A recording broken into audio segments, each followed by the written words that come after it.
Good morning. It is Wednesday, May 6th. And,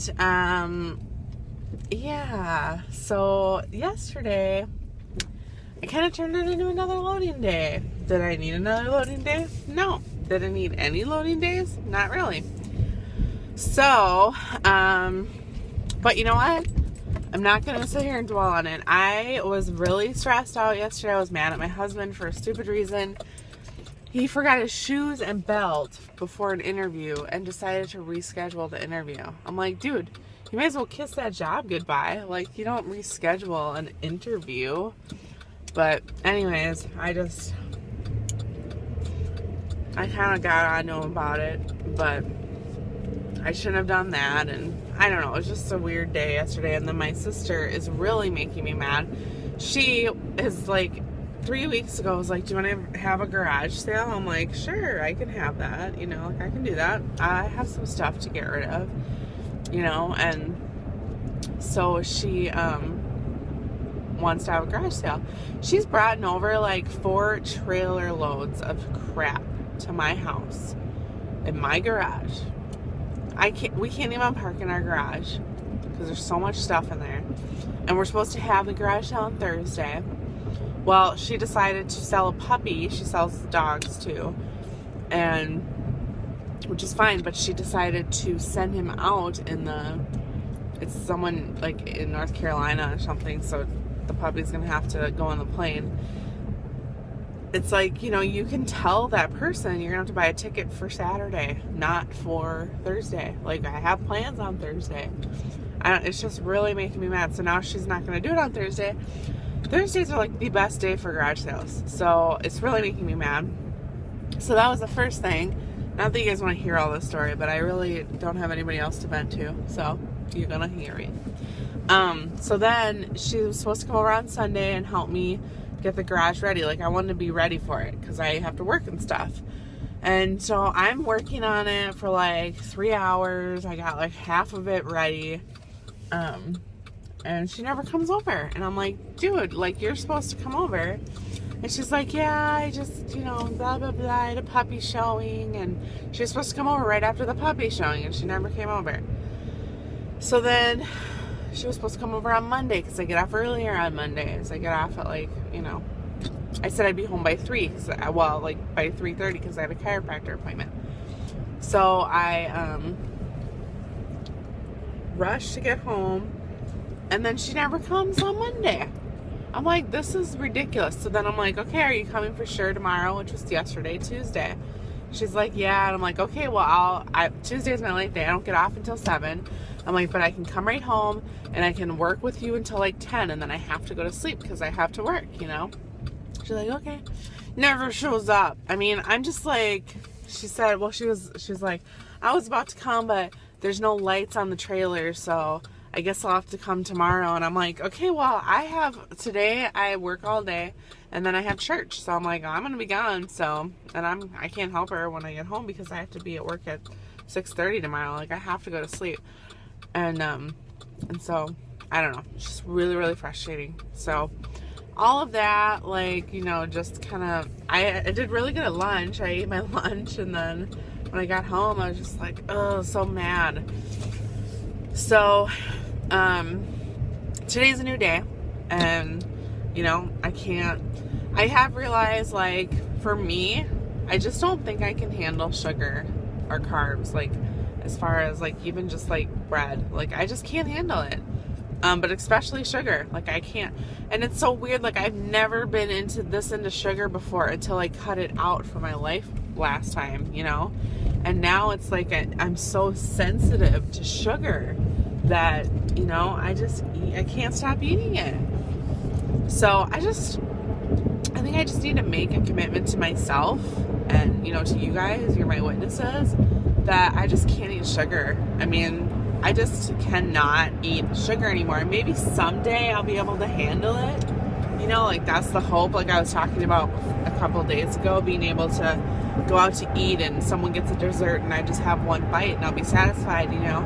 And I hope that is in my future. But if it's not, like, I can't have sugar. And I think I've heard a couple of people say this recently. It's like our drug of choice is sugar, like, and you know, so I just can't eat it, guys. Like, I can't start eating it because I can't stop eating it. So I just kind of have come to that realization that I just can't. I mean, some people can have it in moderation, and I used to be that kind of person, but now I just can't. So,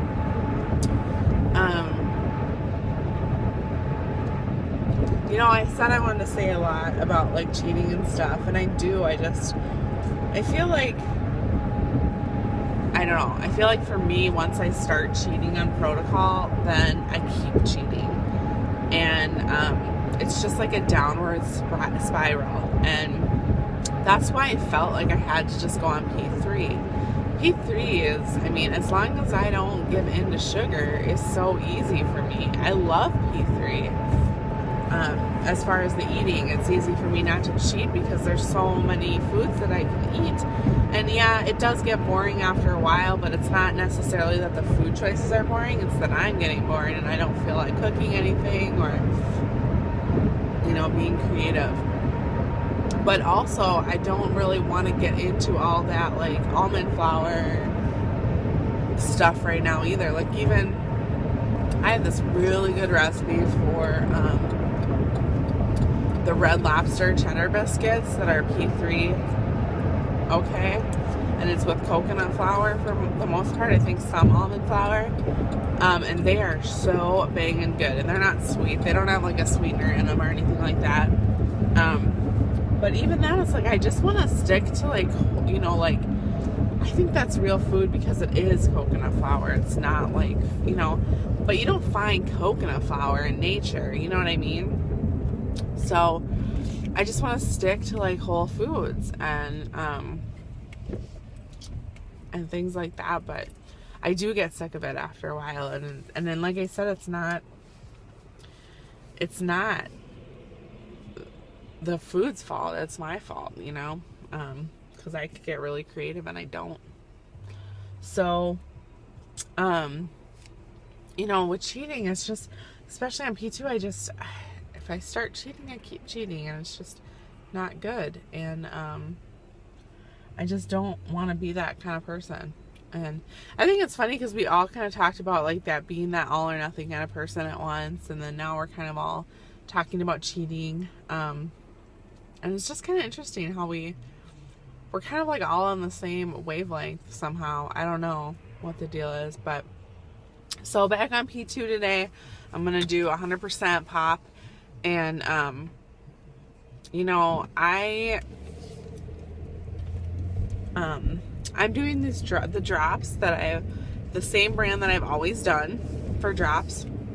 I think they've changed something because, I am having horrible acid reflux, like really bad heartburn and acid reflux from these drops. And I thought it was just, I don't know, it was just a fluke last time that I got, you know, acid reflux when I started the drops, but like, you know, my last P2 just a few weeks ago, but it's happening again. So I'm just like, ugh. And it happened like almost instantaneous. Like, I took my first dose of drops and like right away I'm like, ugh. And I don't know if it's because there's alcohol in the drops, you know, like it's just the burn. I don't know, but I can't deal with that anymore. Like, I just, no way. So, I have a 5,000 IU vial of Safasi. It's 2 years old, but I think it's still okay. Well, it's not 2 years old. It's like a year old. I think it should be fine. But I have that, so I'm gonna mix that up. But I just looked at my supplies. I have 100 needles. I have injection needles. I have that 5,000, and I kept it in the fridge this whole time.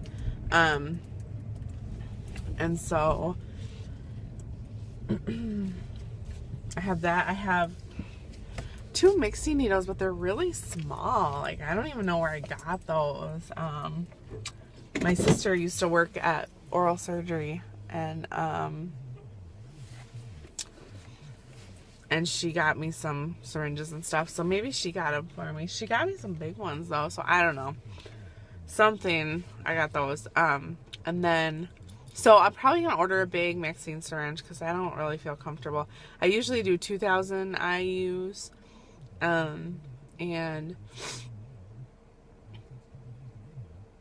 but since that's a 5,000, I don't even know how I got that 5,000. I'm really confused. I must have ordered again. That must have been what it is. But I'm gonna just make up a bunch of syringes and freeze them. I don't like doing that because then I can't really find my dosage, but I've always just done 125 and it's been fine. So yeah. Sorry, I'm just thinking. So I have, well, and I don't have bacteriostatic water. I have sodium chloride, which I've used before and it's been fine because that's what my sister had at her work. But so I think I'm just going to order some supplies and then mix. Or I might even just mix right away because I cannot stand this heartburn. But I definitely won't have time today. I might have time on Thursday night. And if I don't have time on Thursday, I'll definitely have time Friday. So, that's kind of what I'm doing. And because even now it's starting, I'm just like, I just can't stand having heartburn and acid reflux. I feel like I felt when I was pregnant. I hate it. But that's that. And, yeah.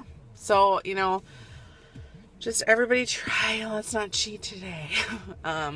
Let's try and be good and just kind of, I'm really feeling for, Erica, like, she was talking about her husband.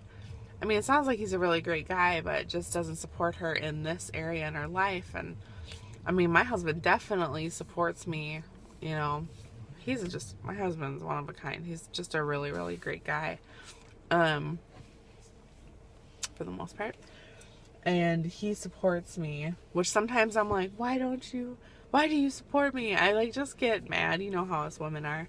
It's like I hear that other husbands don't support them in this diet, and I'm like, well, he must think I'm really fat if he supports me in it. But he just knows that's what I want to do, and he's very, very supportive of that. And I'll be like, I feel like I need to cheat. He's like, just don't, where I think a lot of guys are like, well, just cheat. I'm sick of hearing about it. So it's nice because he actually cares about what I'm doing and why I'm doing it. So, and this morning I was just thinking, like, I just don't want to be struggling with my weight, like, when my son is older. And, like, it's better that I have a son in that regard than a daughter, but I just don't want him to see me struggle because I feel like it's such a bad influence on kids because my mom, she had crazy issues with food, and I think that's where I get a lot of it, and I just don't want to do that to my kids, and I don't think that my mom knew that I know she didn't know that she was affecting me, and, she grew up in a different time where it was more hush-hush weight issues, and it was more dealt with at home and kind of in private, where she, she would not eat in front of me. I don't think I ever saw her eat a meal. I'm trying to remember. I really cannot remember a time when I saw my mom sit down and eat a meal with us. And I think that's kind of sad. Like, we never really went out to eat. We did go to Burger King a lot. That was like our treat. And I guess I did see her eat like maybe 3 bites of a burger and then give the rest to my dad. And I just remember that she loved onions. And my dad hated onions. So that was always like, she'd have to pick them off for my dad to eat the rest of her cheeseburger or whatever. And it's just, I don't know.